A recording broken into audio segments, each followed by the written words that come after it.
رسول اللہ صلی اللہ علیہ وسلم کی عمر شریف جب 40 سال کے قریب ہوئی، دیکھیں اما خدیجہ سے نکاح کا ہم نے پڑھا تھا لاسٹ، اور یا یہ فوراً آ جاتے ہیں ہسٹری کی سب سے ایوارڈ یافتہ بک ہے، تو آپ کے زندگی کے وہ پورے 15 سال درمیان سے اسکپ کر دیتے ہیں، ہر سیرت نگار نے اسکپ کیا، ہاں وہ نہیں ہے کہیں، ہمیں مجھے کتابوں میں اب تک نہیں ملی، میں اس بک کی تلاش میں ہوں، لیکن ہمارے پاس تو بکس بھی اردو میں ہے نا، ہمیں ہماری عربی اچھی ہے ہی نہیں کہ ہم عربی میں، شاید جامعہ الازہر ہے مصر کی یونیورسٹی یا مدینہ یونیورسٹی، شاید وہاں پر ہمیں وہ سیرت کے 15 جو سال انہوں نے اسکپ کیے گم کیے ہیں وہ مل جائے۔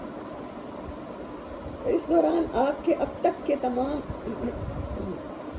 معاملات نے قوم سے آپ کا ذہنی اور فکری فاصلہ بہت وسیع کر دیا تھا، یعنی نبی صلی اللہ علیہ وسلم اپنے معاشرے میں انفٹ تھے، جیسے آج بھی دین پر عمل کرنے والا ہمیں لگتا ہے کہ قرآن کی باتیں اور ہیں، آپ کی سیرت اور ہے، اپنے معاشرے میں ارد گرد دیکھیں، پاکستان میں اپنے ملک میں تو لگتا ہے کہ یہ کچھ اور ہی معاملات چل رہے ہیں۔ اس وجہ سے آپ کو تنہائی محبوب ہو گئی، چنانچہ آپ ستو اور پانی لے کر مکہ سے کوئی 2 میل دور کوہ ہرا کے غار میں جا رہتے ہیں۔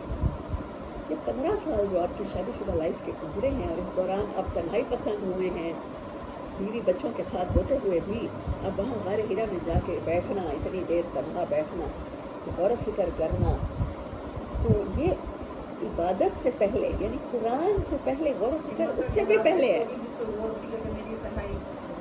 اچھا اب یہ دیکھیں کہ قرآن اترتا کب ہے، اس سے پہلے تنہائی ہو، یہ اگر سیرت کا پورشن ہمارے پاس ابھی اسکپ ہے، لیکن ہمیں یہ تو پتہ ہے کہ آپ نے یہ سال غور و فکر کیے ہیں، ٹھیک ہے، وہی اترنے سے پہلے ہاں اب وہی جب اتری ہے، آپ کسی بازار میں نہیں بیٹھے تھے، آپ کسی گھر میں نہیں، اپنے گھر میں نہیں بیٹھے تھے، کسی دوست کے پاس نہیں بیٹھے تھے، یعنی آپ تنہا غور و فکر میں بیٹھے تھے۔ اس کا مطلب ہے کہ ہم قرآن، اچھا مجھے ابھی یہ نہیں بات پتہ چل رہی ہے آپ کی سیرت سے الحمدللہ، کہ قرآن اترنے سے پہلے ہمارے دلوں پر ہمیں تنہائی اور غور و فکر کرنا پڑے گا، چاہے 15 منٹ، چاہے 15 دن، چاہے 15 سال، مطلب ہمیں یہ عادت بنانی پڑے گی، ہمارے اندر جو کیوریوسٹی اللہ نے رکھی ہے، ہمارے اندر تجسس کا مادہ رکھا ہے، وہ دوسروں کی ٹو لے کر نہیں، انفارمیشن نہیں، جو آج ہمارا میڈیا ہے وہ صرف انفارمیشن دیتا ہے، آپ کے پاس جتنی انفارمیشن ہے آپ بڑے پڑھے لکھے ثابت ہو جاتے ہیں، حالانکہ آپ جاہل ہوتے ہیں۔ آپ کے پاس انفارمیشن ہو غزہ میں کتنے مر گئے ہیں، اس سے کیا فرق پڑتا ہے کتنے مر گئے ہیں، آپ کے اندر جب تک وہ درد نہ آئے کسی ایک انسان کے مر جانے کا، کیونکہ قرآن تو آپ کو کہہ رہا ہے جس نے ایک کی جان بچائی گویا اس نے پوری انسانیت بچا لی، اور جس نے ایک کی جان لی گویا اس نے پوری انسانیت کو قتل کر دیا۔ انفارمیشن ہو جائے کہ نواز شریف ملک میں آ گیا، انفارمیشن مل جائے کہ عمران خان جیل میں ہے، اس سے کیا فرق پڑتا ہے، جب تک آپ کے اندر آپ کی اپنی سوچ میں تبدیلی نہ آئے کیا فرق پڑتا ہے۔ غور و فکر آپ کو آپ کی سوچ کو تبدیل کرتا ہے، اپنی کیوریوسٹی کو، قرآن آپ کو سوچنا سکھاتا ہے، قرآن کوشچن کیوں کرتا ہے، قرآن یہ کیوں پوچھتا ہے، قرآن یہ بھی بتا سکتا تھا، آیت یہاں سے شروع ہو سکتی تھی، حل سے شروع نہ ہوتی، حل اتا علی الانسان حین من الدہر لم یکن شیئا مذکورا، اللہ بتا دیتا انسان پر اتنے زمانے گزرے کہ وہ کچھ بھی نہیں تھا، اللہ پوچھ رہا ہے حل اتا، کیا انسان اس بات پہ غور و فکر نہیں کرتا، کیا کبھی نہیں سوچتا کہ اس پر وہ دور گزرا ہے جب وہ کچھ بھی نہیں تھا، جب وہ عالم ارواح میں، کسی کو یاد ہے عالم ارواح میں جب اللہ کے پاس تھے، کیوں یاد آتا ہے انسان، ایسا کوشچن کیوں کرتا ہے، تاکہ ہم اس بارے میں سوچنا شروع کریں۔ قرآن صرف سوچنا سکھاتا ہے، پکا پکایا حلوہ نہیں دیتا، آپ کو پزل سالو کرنا سکھاتا ہے، سارے پزل کے ٹکڑے کوئی کسی صورت میں کوئی کسی صورت میں اسٹوریز ہے، ان کو جوڑنا سکھاتا ہے، آپ غور و فکر کریں، تجسس کریں، ہمسائے کی ٹو نہ لیں، رشتہ دار کے بچے کے نمبروں کی ٹو نہ لیں، اس کی نوکری کی، اس کی شادی کی، شادی شدہ لائف کی، پریگننسی ہوئی یا نہ ہوئی، گھر میں لڑائی ہوئی، فلاں کی بیٹی اجڑ کے بیٹھی ہے، کبھی دوبارہ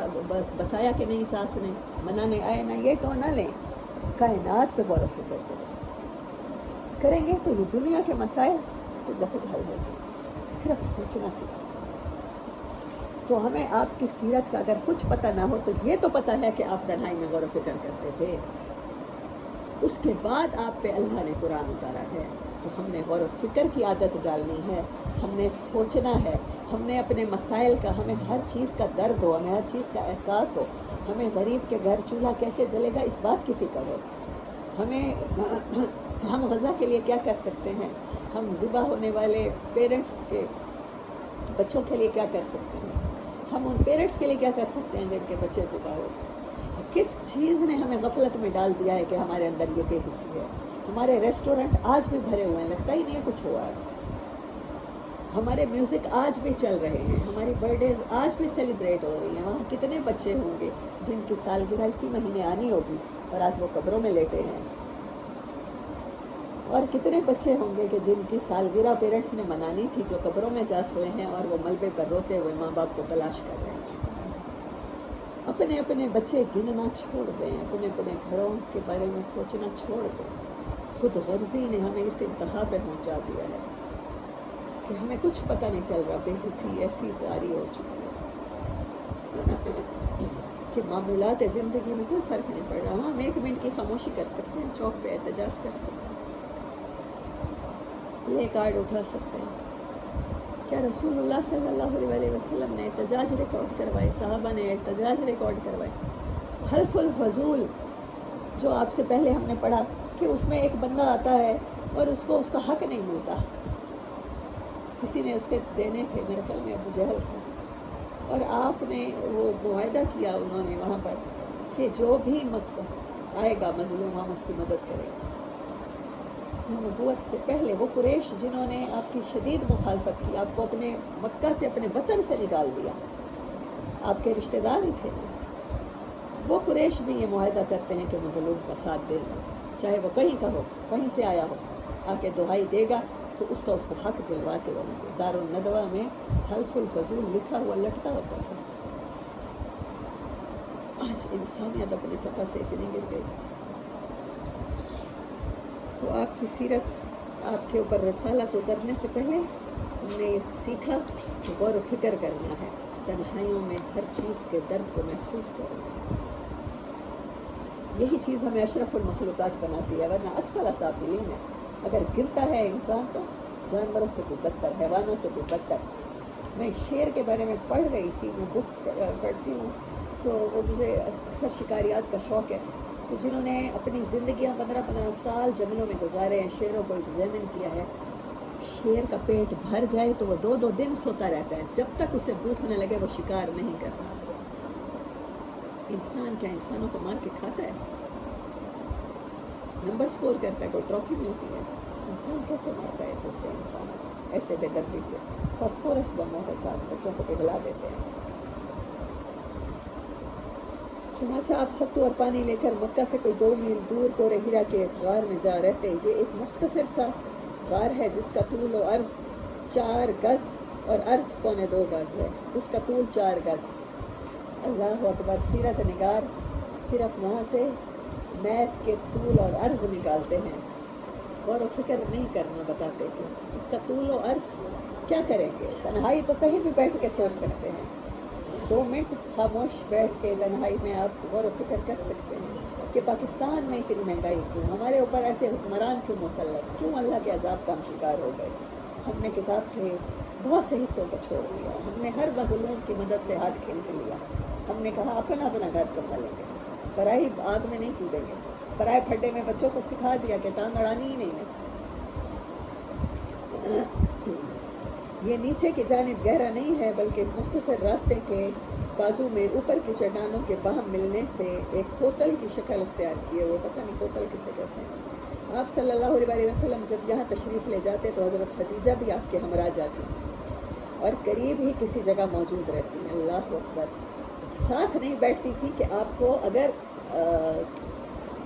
سولیٹیٹ چاہیے، تنہائی چاہیے تو وہ علیحدہ بیٹھتی، لیکن خامد سے اتنی دوری بھی موجود کی گوارا نہیں تھی کہ موجود ہیں کہ کبھی بھی ضرورت پڑے تو میں ہوں، میں آپ کے لیے ہوں. یہ ہے رفاقت، محبت کا اعلیٰ درجہ. آپ رمضان بھر اس غار میں قیام فرماتے اور آنے جانے والے مسکینوں کو کھانا کھلاتے. اور بقیہ اوقات اللہ کی عبادت میں گزارتے، کائنات کے مشاہد اور اس کے پیچھے کار فرما قدرت پر غور فرماتے۔ آپ کو اپنی قوم کے یعنی کہ جو ان کا ایٹیٹیوڈ تھا یا ان کے بیہیویئرس تھے یا اپنی قوم کے عقائد تھے، وہ جو اچھے نہیں لگتے تھے تو اس پر غور و فکر کرتے۔ آپ کو اپنی قوم کے لچر، کوچ، شرکیہ عقائد اور واہیات تصورات پر بالکل اطمینان نہ تھا، لیکن آپ کے سامنے کوئی واضح راستہ، متعین طریقہ اور افراط و تفریط سے ہٹی ہوئی کوئی ایسی راہ نہ تھی جس پر آپ اطمینان اور شرح قلب کے ساتھ روا دواں ہو سکتے۔ نبی کریم صلی اللہ علیہ وسلم کی یہ تنہائی پسندی بھی در حقیقت اللہ کی تدبیر کا حصہ تھی۔ یہ بتاتے ہیں کہ ان کی تنہائی، لیکن ہمیں اپنی تنہائیوں میں یہی غور و فکر کرنا ہے۔ اس طرح اللہ تعالیٰ آپ کو آنے والے کار عظیم کے لیے تیار کر رہا تھا۔ آپ آخری نبی ہیں تو ہم کیا ہیں؟ آخری امت ہیں، ہم خیر امت ہیں۔ اللہ ہمیں بھی تیار اگر کرے گا تو اسی طریقے سے کرے گا، غور و فکر کرنے والے مفکر بھی تیار ہوں گے۔ در حقیقت جس روح کے لیے یہ مقدر ہو کہ وہ انسانی زندگی کے حقائق پر اثر انداز ہو کر ان کا رخ بدل ڈالے، یعنی گو ود دا فلو نہ کرے، ٹرینڈ سیٹ کرے، اس کے لیے ضروری ہے کہ زمین کے مشاغل، زندگی کے شور اور لوگوں کے چھوٹے چھوٹے ہم و غم کی دنیا سے کٹ کر کچھ عرصے کے لیے الگ تھلگ اور خلوت نشین رہے۔ یہ کرنا ہے ہم نے اب، تب جا کے قرآن اترے گا ہمارے دلوں میں اور سیرت اترے گی ہماری زندگیوں میں۔ ٹھیک اسی سنت کے مطابق جب اللہ تعالیٰ نے محمد صلی اللہ علیہ وسلم کو امانت کبریٰ کا بوجھ اٹھانے، روئے زمین کو بدلنے اور خطِ تاریخ کو موڑنے کے لیے تیار کرنا چاہا، تو رسالت کی ذمہ داری عائد کرنے سے 3 سال پہلے آپ کے لیے خلوت نشینی مقدر کر دی، ایٹ لیسٹ 3 سال۔ اگر تاریخ کا رخ موڑنا ہے، اگر حالات بدلنے ہیں تو غور و فکر کرنا پڑے گا، تنہائیاں اختیار کرنی پڑے گی اور رسپانسبلٹی کا بوجھ اٹھانے۔ کیا آپ کو پتہ نہیں ہے کہ آپ پر اور ہم پہ قرآن اترا ہے؟ کیا سورۃ احزاب کی آیات نہیں ہے کہ وہ امانت جس کو پہاڑوں نے اٹھانے سے، زمین آسمان نے انکار کیا، انسان نے اٹھایا، وہ تو اٹھانی ہے۔ کیا آپ نے سورۃ بقرہ اور آل عمران میں نہیں پڑھی کہ تم بہترین امت ہو، تم لوگوں کے لیے بھیجے گئے ہو، تم اپنی کھیلنے نہیں آئے ہو دنیا میں، تم اپنے بچے کرنے نہیں آئے ہو، ان کے لیے جائیدادیں بنانے نہیں آئے ہو، تم تو انسانیت کے لیے، جہاں بھی کوئی مظلوم ہوگا، کوئی بھی انسان ہے، کوئی بھی جاندار ہے، آپ اس کے لیے کھڑے ہوں گے، آپ اس کے لیے اسٹینڈ ہیں۔ یہ رسپانسبلٹی آپ نے قرآن میں پڑھ لی، ہمارے اوپر ہے۔ ہم آخری امت ہیں، ہم سب مانتے ہیں۔ اگر ہم اپنے آپ کو آخری امت نہیں سمجھتے تو نعوذ باللہ پھر ہم نبی صلی اللہ علیہ وسلم کو آخری رسول نہیں سمجھے گے، اور ہم سب کا ایمان کا حصہ ہے، انا خاتم النبی لا نبی بعد۔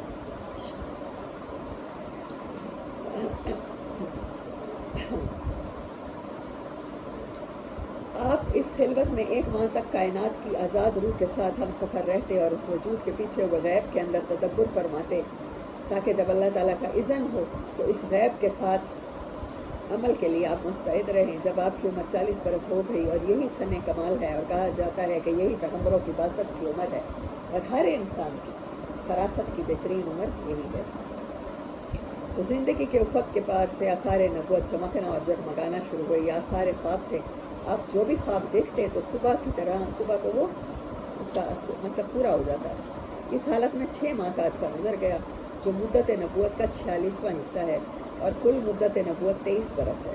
اس کے بعد جب ہرا میں خلوت نشینی کا 3 سال آیا تو اللہ نے چاہا کہ روئے زمین کے باشندوں پر اس کی رحمت کا فیضان ہو، چنانچہ اس نے آپ کو نبوت سے مشرف کیا، اور جبرائیل امین قرآن کریم کی چند آیات لے کر آپ کے پاس تشریف لائے۔ کتنی آیات ہیں سورۃ الگ کی پہلی؟ 5۔ اقرأ بسم ربک الذی خلق، اقرأ وربک الاکرم الذی علم بالقلم، علم الانسان ما لم یعلم۔ یہ 5 آیات۔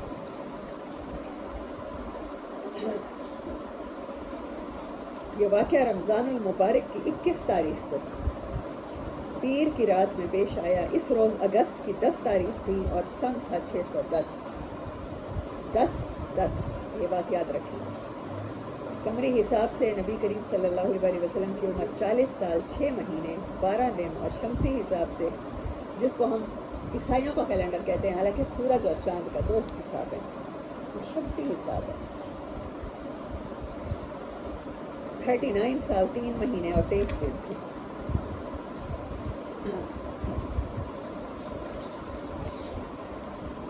حضرت عائشہ رضی اللہ تعالیٰ عنہ فرماتی ہیں رسول اللہ صلی اللہ علیہ وسلم پر وحی کی ابتدا نیند میں اچھے خواب سے ہوئی۔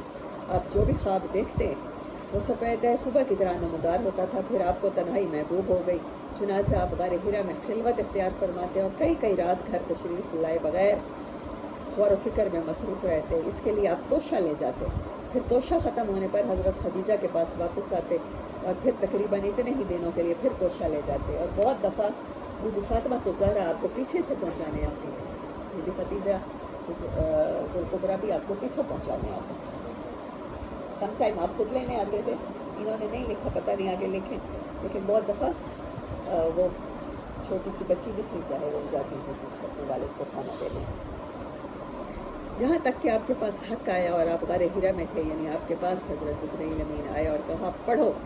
آپ نے فرمایا ماں انا بیکاری، میں پڑھا ہوا نہیں ہوں۔ آپ فرماتے ہیں اس نے مجھے پکڑ کر اس زور سے دبایا کہ میری قوت نچوڑ دی، پھر چھوڑ کر کہا پڑھو۔ میں نے کہا میں پڑھا ہوا نہیں ہوں۔ اقرا، میں نے کہا ماں انا بیکاری۔ اس نے دوبارہ پکڑ کر دبوچا، پھر چھوڑ کر کہا پڑھو۔ میں نے پھر کہا میں پڑھا ہوا نہیں ہوں۔ اس نے دوبارہ پکڑ کر دبوچا، پھر کہا اقرا۔ پہلے 3 بار وہ اقرا کہتے رہے اور آپ صلی اللہ علیہ وسلم کہتے رہے ماں انا بیکاری، ماں انا بیکاری، ماں انا بیکاری۔ تیسری بار کے بعد چوتھی بار کہا اقرا بسم ربک الذی خلق الانسان من علق اقرا وربک الاکرم الذی علم بالقلم علم الانسان ما لم یعلم۔ پڑھو اپنے رب کے نام سے جس نے پیدا کیا انسان کو لوتھڑے سے پیدا کیا، پڑھو اور تمہارا رب نہایت کریم ہے۔ ان آیات کے ساتھ رسول اللہ صلی اللہ علیہ وسلم پلٹے، آپ کا دل دھک دھک کر رہا تھا۔ حضرت خدیجہ بنت خویلد کے پاس تشریف لائے اور فرمایا ظلمونی ظلمونی، مجھے چادر اڑا دو، مجھے چادر اڑا دو۔ یہی ہے نا، یا ایھا المزمل، ظلمونی کہتے ہیں چادر اوڑھنا۔ انہوں نے آپ کو چادر اڑا دی جہاں تک کہ خوف جاتا رہا۔ اس کے بعد آپ نے حضرت خدیجہ کو اس واقعے کی اطلاع دیتے ہوئے فرمایا یہ مجھے کیا ہو گیا ہے، مجھے تو اپنی جان کا ڈر لگتا ہے۔ آپ کو لگا نا کہ آپ کو شاید آخری وقت آ گیا نا۔ حضرت خدیجہ نے کہا قطعاً نہیں، بخدا آپ کو اللہ تعالیٰ رسوا نہ کرے گا، آپ صلہ رحمی کرتے ہیں۔ یہ پہلی کنسولیشن جب انسان خوف اور تکلیف یا ڈپریشن کی کیفیت میں ہوتا ہے تو اس ٹائم سب سے زیادہ سب سے قریبی رشتے کی تسلی کی ضرورت ہوتی ہے، ہسبینڈ یا وائف کی، اور اس ٹائم وہ کنسول کر رہی ہیں۔ اماں خدیجہ کا یہ ہم سب پر، باقی ماؤں کے احسان ہیں، لیکن میں کہتی ہوں ان کو میں بڑی اماں کہتی ہوں، ان کا احسان سب سے زیادہ بڑا ہے، پوری امت پر ہے، کہ جس طرح سے انہوں نے نبی صلی اللہ علیہ وسلم کو وحی لانے کے موقع پر کنسول کیا، سینے سے لگایا، آپ ان کو ہگ کر کے بیٹھی رہیں، ان کو اڑایا اور کہا کہ اب ہو ہی نہیں سکتا آپ کے ساتھ برا ہو۔ درماندوں کا بوجھ اٹھاتے ہیں، تہی دستوں کا بندوبست کرتے ہیں، مہمان کی میزبانی کرتے ہیں اور حق کے مصائب پر اعانت کرتے ہیں۔ اس کے بعد حضرت خدیجہ اچھا پھر کہا، دیکھیں پھر انسان کو ایک سے تسلی نہیں ہوتی، ہیومن سائیکالوجی کے مطابق پھر آپ کو پڑھے لکھے ان کے جو چچا زاد بھائی تھے، جو اس ٹائم کے مذہبی شخصیت، جیسے ہم کسی عالم کے پاس، کسی بزرگ کے پاس گھر کے مسائل میں بھاگتے ہیں، اللہ والے کے پاس وہ بتا دے، ان کے پاس لے گئی۔ ورقہ بن نوفل بن اسد بن عبدالعزیٰ کے پاس لے گئی، اپنے چچیرے بھائی۔ ورقہ دور جاہلیت میں عیسائی ہو گئے تھے اور عبرانی لکھنا جانتے تھے، لکھنا جانتے تھے تو پڑھنا اور سمجھنا بھی جانتے ہوں گے۔ عبرانی میں ساری کتابیں آئی ہیں نا، قرآن پاک عربی میں آیا، باقی ساری عبرانی میں آئی ہیں۔ چنانچہ عبرانی زبان میں حسب توفیق الہی انجیل لکھتے تھے۔ اس وقت بہت بوڑھے اور نابینا ہو چکے تھے۔ دیکھیں جب تک نیا پیغمبر نہیں آتا پرانی شریعت ساکت نہیں ہوتی۔ اگر وہ اس ٹائم کی شریعت پر تھے تو وہ اس ٹائم کے مسلمان تھے، یوں سمجھے۔ ان سے حضرت خدیجہ نے کہا بھائی جان اب اپنے بھتیجے کی بات سنیں۔ ورقہ نے کہا بھتیجے تم کیا دیکھتے ہو؟ رسول اللہ صلی اللہ علیہ وسلم نے جو کچھ دیکھا تھا بیان فرمایا۔ اس پر ورقہ نے آپ سے کہا یہ تو وہی ناموس ہے جسے اللہ تعالیٰ نے موسیٰ علیہ السلام پر نازل کیا تھا۔ کاش میں اس وقت توانا ہوتا، کاش میں اس وقت زندہ ہوتا جب آپ کی قوم آپ کو نکال دے گی۔ رسول اللہ صلی اللہ علیہ وسلم نے فرمایا اچھا تو کیا یہ لوگ مجھے نکال دیں گے؟ یہ بڑی حیرت کا اظہار ہے، آپ کو یقین ہی نہیں آیا؟ دادا کی آنکھ کا تارا، چچا کی آنکھ کا تارا، پوری فیملی میں آپ موسٹ وانٹڈ بچہ تھے، پھر جب جوان ہوئے صادق امین، پوری قوم میں آپ کے فیصلوں پر اعتماد کیا جاتا تھا، آپ کے ذمہ امانتیں رکھوائی جاتی تھیں، مطلب آپ کی اتنی زیادہ ورتھ تھی کہ اس ٹائم کا جیسے آج سمجھیں جیسے سوئس بینک میں لوگ رکھواتے ہیں اپنے اثر سے، تو آپ کو یقین ہی نہیں آیا کہ میں اپنی قوم کی اس وجہ سے جو میرے ساتھ گزر رہی ہے، یہ تو میری اپنی ذاتی پریشانی ہے، اس بات پر قوم مجھ سے ناراض ہو جائے گی اور نکال دے گی؟ آپ کے لیے بہت حیرت کی بات ہے۔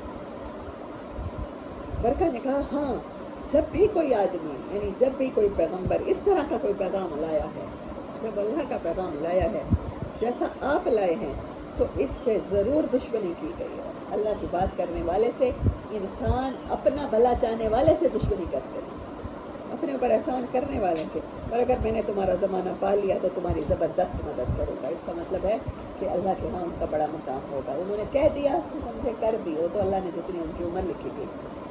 اور اس کے بعد ورقہ جلدی فوت ہو گئے اور وہی رک گئی۔